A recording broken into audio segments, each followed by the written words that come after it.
नमस्कार दोस्तों, स्वागत है आपका आदिवासी वीडियोज में। आज 17 जुलाई 2026 का दिन भारतीय रेलवे के इतिहास में एक नई शुरुआत के रूप में दर्ज हो गया है। इस दिन भारत की पहली हाइड्रोजन फ्यूल सेल ट्रेन का शुभारंभ हुआ है। आइए जानते हैं आखिर यह ट्रेन इतनी खास क्यों है। 17 जुलाई 2026 को प्रधानमंत्री श्री नरेंद्र मोदी जी ने हरियाणा के जिंद सोनीपत रेलखंड पर भारत की पहली हाइड्रोजन ट्रेन को हरी झंडी दिखाई। यह ट्रेन डीजल से नहीं बल्कि हाइड्रोजन फ्यूल सेल तकनीक से चलती है। ट्रेन में लगे टैंक में हाइड्रोजन गैस भरी जाती है। फ्यूल सेल इस गैस को ऑक्सीजन के साथ मिलाकर बिजली बनाती है, जिससे ट्रेन के मोटर चलते हैं। इस प्रक्रिया में कार्बन डाइऑक्साइड या धुआं नहीं निकलता, केवल जल वाष्प और थोड़ी गर्मी उत्पन्न होती है।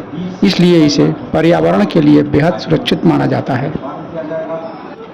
भारत दुनिया के उन चुनिंदा देशों में शामिल हो गया है जिन्होंने हाइड्रोजन ट्रेन तकनीक को अपनाया है।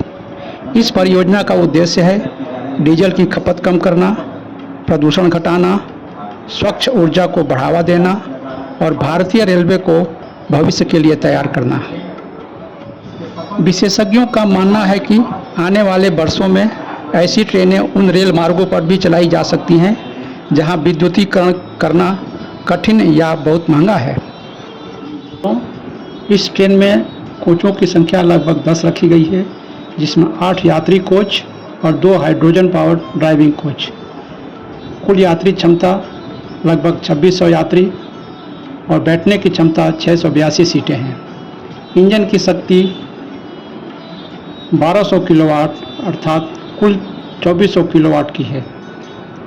अधिकतम परिचालन स्पीड 75 किलोमीटर प्रति घंटा है और ट्रायल के दौरान अधिकतम स्पीड 120 किलोमीटर प्रति घंटा रहेगी।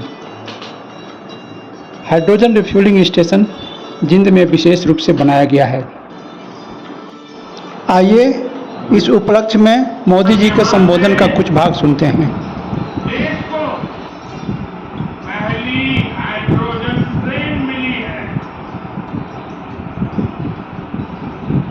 आपको याद होगा साथियों, आज भी हम पढ़ते हैं, सुनते हैं कि भारत में पहली ट्रेन बॉम्बे से ठाणे के बीच चली थी, जिसे आज मुंबई कहते हैं।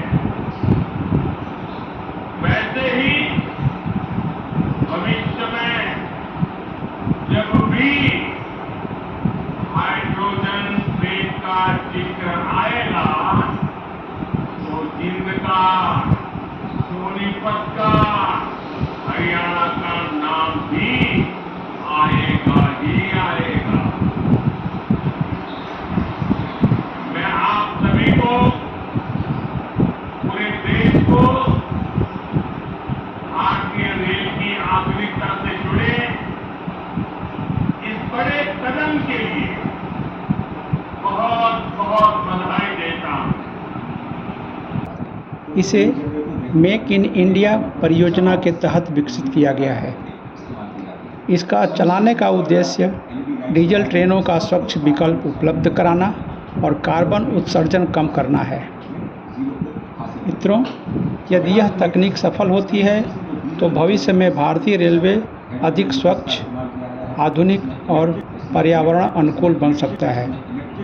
अगर आपको यह जानकारी पसंद आई हो तो वीडियो को लाइक करें, शेयर करें और आदिवासी वीडियोज को सब्सक्राइब करना न भूलें। धन्यवाद।